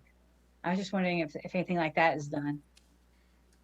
So my understanding is that this is generated through a database of people that owe. So for whatever reason, and I'm sorry to pick on you, Mr. Councilor Kowalski, but in your instance, for whatever reason, that database shows that it hasn't been paid. Probably it's a clerical error that needs to be rectified in the department, and I'm certain that they'll probably be able to fix that, no problem. I would have thought that it would have been picked up, but with I don't even know how many accounts are in that database at this point, probably 100,000 accounts or something to that effect. So, it is what it is, but certainly I will ask the collector's office to review it again in the future. Thank you. All right, thank you, Councilor Manili. Any other questions? Councilor Kowalski. Thank you, Mr. Mayor. I just want to say, I'm sure there are thousands of records out there, so I can see where it would be very easy to miss any of these items. So it's just, like I said, this is just one where we'll get it cleared up, but for anybody who may be on this list, just if you're on there and you don't think you should be, just follow up and get it cleared up, that's all. That's the best thing to do. If there's ever a question, especially in relation to owed taxes, I tell people all day, every day is make the phone call, come into the office, talk to the people. They're very, very helpful, interested in helping anybody that comes through the door. And the best thing you could do is have a conversation with them about whatever the situation is. So. All right, thank you, Mr. Maniscalco. Thank you, Councilor Kowalski. I think we'll go on to voting on this item. All those in favor, aye. Aye. Any opposed, nay. Thank you. We'll go on to item 13G. This is Counselor Manili. Yes, thank you. 13G, resolution approving the transfer of 6,000 from contingency account to the Cemetery Association account. Be it resolved, the South Windsor Town Council hereby approves a transfer of $6,000 from contingency account to the Cemetery Association account to cover costs associated with the Cemetery Association budget. All right, motion's been made and seconded. Any questions about this item? All right, if there are no questions, we'll go on to voting. All those in favor, aye. Aye. Any opposed, nay. Aye. Thank you. Motion carries. Item 13H, Counselor King. Thank you, Mr. Mayor. Resolution authorizing Town Manager Michael Maniscalco. Did I pronounce that correctly? I've been working on it. It's Maniscalco, but it was close enough. Maniscalco, okey doke. Mikey M. To sign and execute a lease agreement with Key Government Finance, lesser escrow agent for the lease purchase of Pierce rescue truck and Ford Firematic vehicle. Whereas at the regularly scheduled meeting of January 4th, 2021, the South Windsor Town Council approved the purchase of a replacement rescue truck and a new support fire police truck and authorized Town Manager, Michael Maniscalco to sign and execute agreements related to this purchase. And whereas the town wishes to enter into a lease and escrow agreement with Key Government Finance as a lesser and escrow agent who requires town council approval to enter into this specific 10-year agreement where the town will own all equipment outright. Now, therefore, be it resolved that the South Windsor Town Council hereby authorizes, man, you all over this, Town Manager Michael Maniscalco to sign and execute a lease agreement with Key Government Finance, lesser escrow agent for the lease purchase of Pierce rescue truck and Ford Firematic vehicle. All right, motion's been made. Is there a second? Second. Motion made and seconded. Any discussion or questions? All right, if not, we'll go on to voting. Remember, this is something we had talked about back in January. We'll go on to voting. All those in favor, aye. Aye. Any opposed, Aye. nay. All right, thank you. 13I, Counselor Kowalski. Thank you, Mr. Mayor. Item 13I, resolution approving a refund of taxes to 7 South Windsor taxpayers. Be it resolved that the South Windsor Town Council hereby approves a refund of property taxes to 7 South Windsor taxpayers, the total of said refunds being $7,463.54, and as more fully described on attached Exhibit A. Second. All right, motion's been made and seconded. Any questions? If not, we'll go on to voting. All those in favor, aye. Aye. Any Aye. opposed, nay. Thank you. Item 13J, Counselor Lidecker. Thank you, Mr. Mayor. Resolution accepting the resignation of Elizabeth McGuire, an alternate from the Planning and Zoning Commission.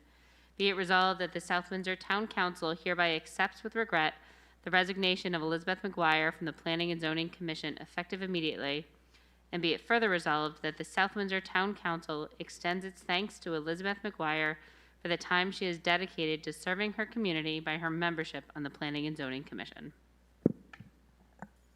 Is there a second? Thank you. Motion's been made and seconded. Just want to add my thanks to Elizabeth McGuire for the time she has dedicated to this service on the Planning and Zoning Commission. Any other comments? If not, we'll go on to voting. All those in favor, aye. Aye. Any opposed, Aye. nay. Thank you. 13K, Counselor Snyder. Thank you, Mr. Mayor. 13K, resolution accepting the resignation of Gavin Zhu from the Board of Assessment Appeals. Be it resolved that South Windsor Town Council hereby accepts with regret the resignation of Gavin Zhu from the Board of Assessment Appeals effective immediately. And be it further resolved that the South Windsor Town Council extends its thanks to Gavin Zhu for the time he has dedicated to serving his community by his membership on the Board of Assessment Appeals. Is there a second? Second? All right, thank you. I would also add my thanks to Gavin Zhu for his work on this Board of Assessment Appeals. Put in a lot of time, so thank you very much. Any other questions or comments? If not, all those in favor, aye. Aye. Any opposed, Aye. nay. Item 13L, Counselor Manili. Thank you. Resolution accepting the resignation of Ashwatha Narana from the Water Pollution Control Authority. Be resolved, South Windsor Town Council hereby accepts with regret resignation of Baswana Narana from the Water Pollution Control effective immediately. And be it further resolved, the South Windsor Town Council extends its thanks to Ashwatha Narana for the time that he has dedicated to serving the community for his membership on the Water Pollution Control Authority. Second. All right, motion's been made and seconded. I'd like to add my thanks again to Ash for his continued work on the Water Pollution Control Authority. I know they spent many hours working on that budget together, that team. Councilor Kowalski? Thank you, Mr. Mayor.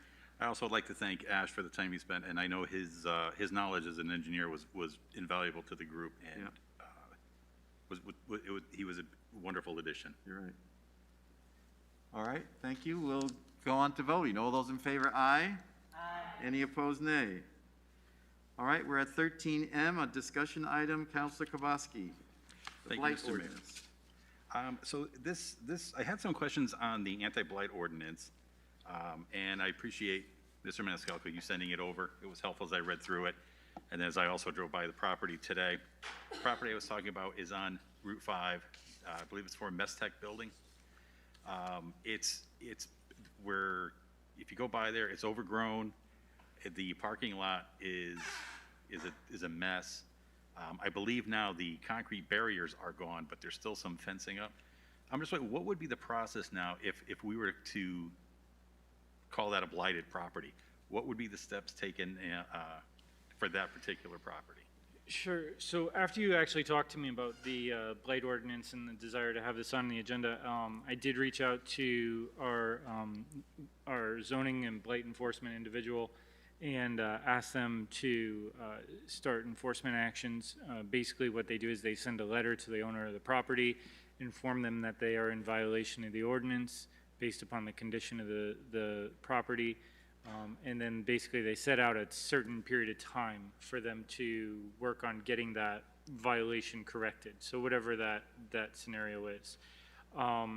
In the event that they don't conform with that at a certain point, it can become a fine of $100 a day. That would then add up over time. The real question, and this goes to the big question of everything with blight, is can you actually collect the $100 a day? And typically you end up in court over something like that. And we saw some of the scenarios with other properties in town and how that can get to be very challenging. So typically, for the most part, and in all honesty, collecting the $100 a day is not the ultimate goal. The ultimate goal is getting the property cleaned up. And for the most part, people typically do comply when they get the letter and have a conversation with our staff about getting it cleaned up. So hopefully we could try to move that process along, and the letter's already been sent in that instance. So fingers crossed they respond, and we can see what we could do to get it rectified. And what's the process on reporting a suspected blighted property, or you know, as you drive around, you see a house, you say, well, that's in really rough shape, and it doesn't look like anyone's there. Yeah, so, you know, it's challenging for the town staff. We have 27.8 square miles to actually go out and look around at everybody's house and say, yeah, their grass is too long, or that house has not been painted in a while, or something to that effect. So it's really based on a report scenario. So if somebody sees a piece of property that they believe is to be blighted, best thing to do is to call into our planning and zoning department and talk with the blight enforcement individual and make a report. It's always helpful if you're willing to leave your name when you make that report. It's also helpful if you want to send in a letter. I will tell you that if you sign your name and don't make the report anonymously, it typically helps in terms of enforcement, and it's taken a bit more serious in that scenario. Okay, thank you. All right, thank you, Councilor Kowalski. Any other questions about this? I'm not sure where that particular property that you mentioned, I'm not sure where that gets us even if they comply, but they're not doing anything with the property, it will go back to that blighted condition. So I'm not sure how we solve that problem. Yeah, so typically what will happen is they'll follow up multiple times. It's not like it's just gonna get cleaned up and then it's just gonna revert back, you know, within a month. You know, there will be a process that you will follow up with and keep tabs on, certainly. Thank you. And Mr. Mayor, one of my concerns too is, as Mr. Maniscalco said, it's $100 a day for, if it's a corporation that owns the building, that is an active corporation, that $100 a day it may be cheaper to just continue to pay that than to do the renovations on the building. Yeah. At which case now we've just got a property that continues to go down. Right. And the fact that it's so visual, you can't miss it on Route 5. Yeah. You know, that's a concern. All right, well, thank you very much. And thank you, Mr. Maniscalco, for the clarification. Any other comments? All right, we'll move on to item 13N. Councilor Snyder. Thank you, Mr. Mayor. Item 13N, resolution approving an annual salary for Deborah W. Reed, Clerk of the Council for fiscal year 21-22. Be it resolved that the South Windsor Town Council hereby approves an annual salary increase of 2% for fiscal year 2021-2022 for Deborah W. Reed, Clerk of the Council. Second. All right, motion's been made and seconded. Any questions or comments here? All right. Thank you. In that case, we'll go on to voting. All those in favor, aye. Aye. Any opposed, nay. Thank you. All right, we'll go on to our next item. Now, remember 13O is a resolution that was moved to after the executive session. So we do not have a passage of an ordinance, but we do have 14A. Excuse me? Oh, I'm sorry. It is 14A, yes.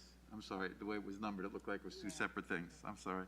14A is a resolution. Councilor Evans.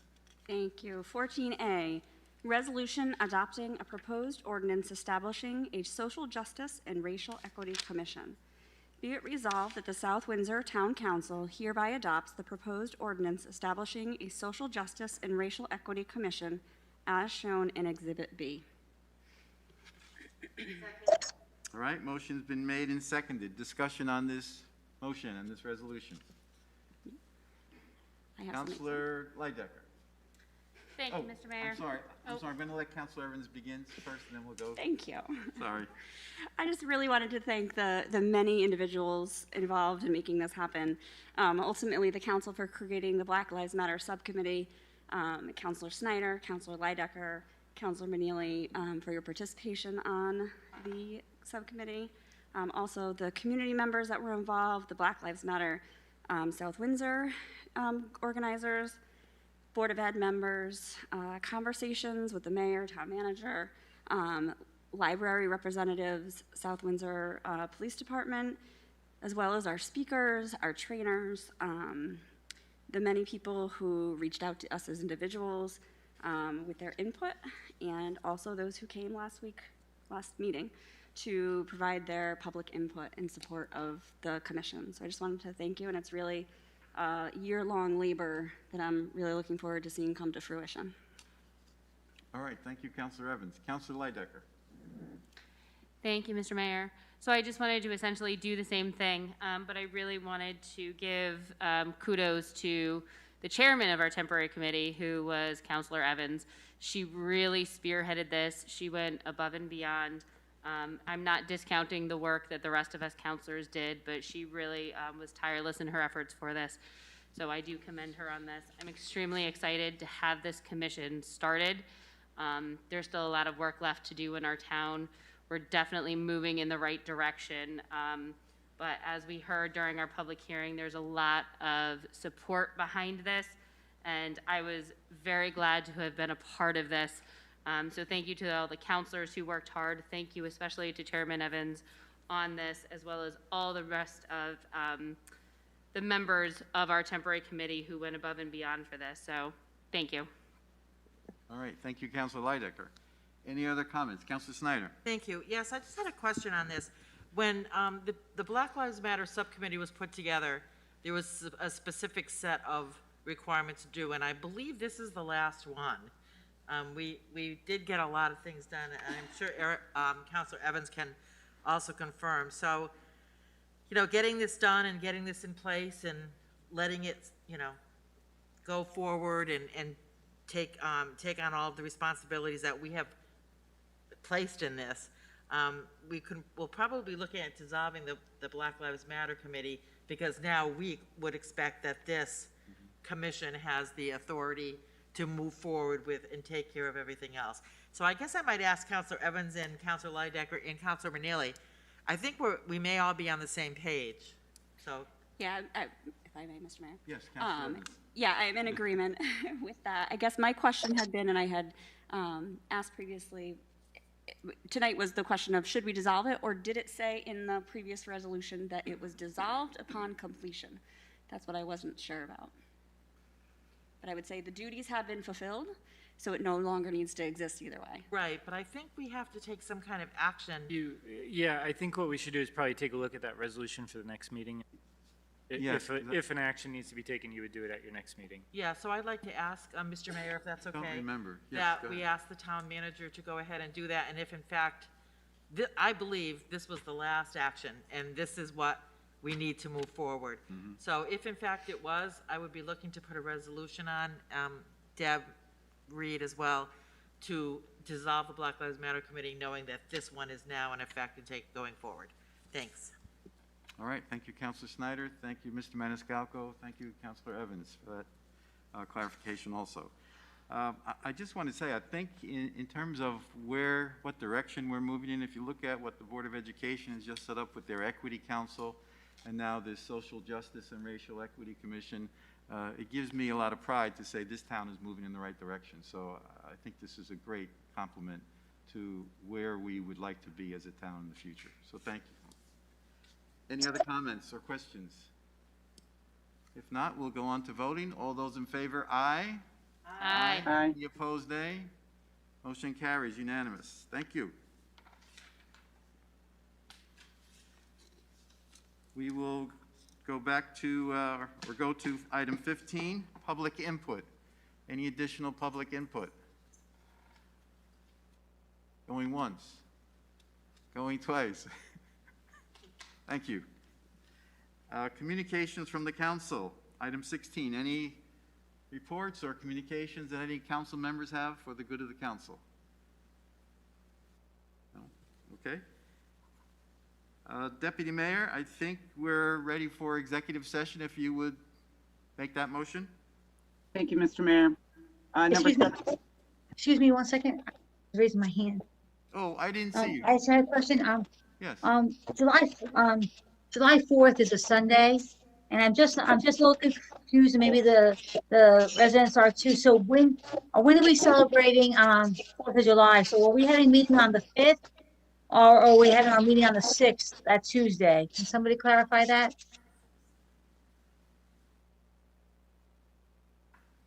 Well, if the legal holiday is the 5th from the, through the state, then I think my we'd have to have schedule- our meeting on Tuesday. On my schedule, it's marked as the 6th. I don't know. Marked as what? The 6th, July 6th. Yeah, that was our So schedule. I think we should make an announcement that our next meeting will be on July 6th, Tuesday. Councilman Neely, So you're public correct, of the work. right, the 6th. Okay. We will make sure that's posted on the town website. All right, thank you. Then we'll go, any communications from the council? We went to executive session. Deputy Mayor Pendleton. Thank you, Mr. Mayor. 17A, to discuss a personnel matter, Town Manager Michael Maniscalco. 17B, to discuss the possible purchase of real estate for the town pursuant to Connecticut General Statutes 1-210, B7 Brookfield Street. And I would like to invite Mr. Maniscalco and Attorney Olson, please. Could I make the suggestion that maybe we take on item B first, so that way, Yes. maybe we could have Mr. Roberts and Mrs. Perry in the Join us. meetings. That Absolutely, I'd like to invite. Yes. Yeah. I would like to invite Town Assistant Managers Vanessa Perry and Mr. Scott Roberts. All right. Is there a second for the executive session? Second. Any discussion? If not, all those in favor, aye. Aye. Opposed, nay. We are in executive session. So for those who are watching on TV, we will be leaving executive session to come back to this meeting to complete one more item of business. So we will be back on the town website. All right, Mr. Roberts, are we all set?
Us, Lisa, that people are waiting to see these documents.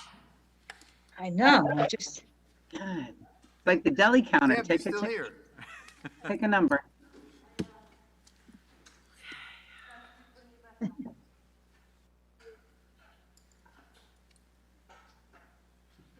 we live yet, Mr. I think Maniscalco? it's, Oh, all right. Okay.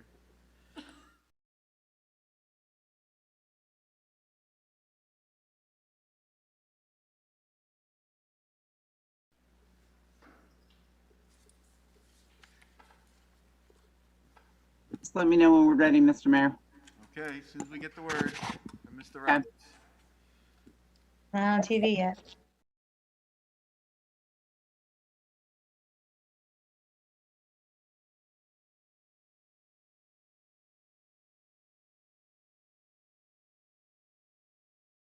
Sure, with that other extra cord. All right.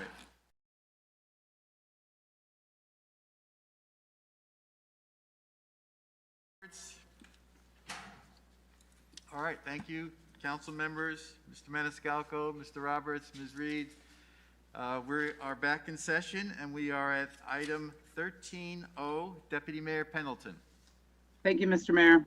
13O, resolution approving an annual salary for Town Manager Michael Maniscalco for fiscal year 2021 to 2022. Be it resolved that the South Windsor Town Council hereby approves an annual salary increase of 2% for fiscal year 2021-2022 for Town Manager Michael Maniscalco and authorizes the mayor and the minority leader to sign the amendment to the employment contract. Second. All right, motion's been made and seconded. Any questions about the resolution? Any comments? Can I add a few comments before we go on to voting, if you don't mind? I just want to recognize the outstanding job that the town manager did this year. If you think about what has happened, a 100-year pandemic, and how well this town functioned under his leadership.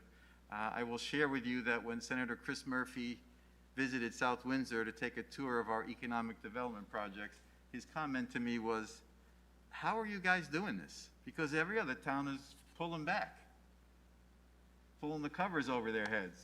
And you guys are booming. Think about the projects, Costco, Amazon, Home Depot, Coca-Cola, now Sullivan Avenue Plaza, Aldi's, Chase Bank.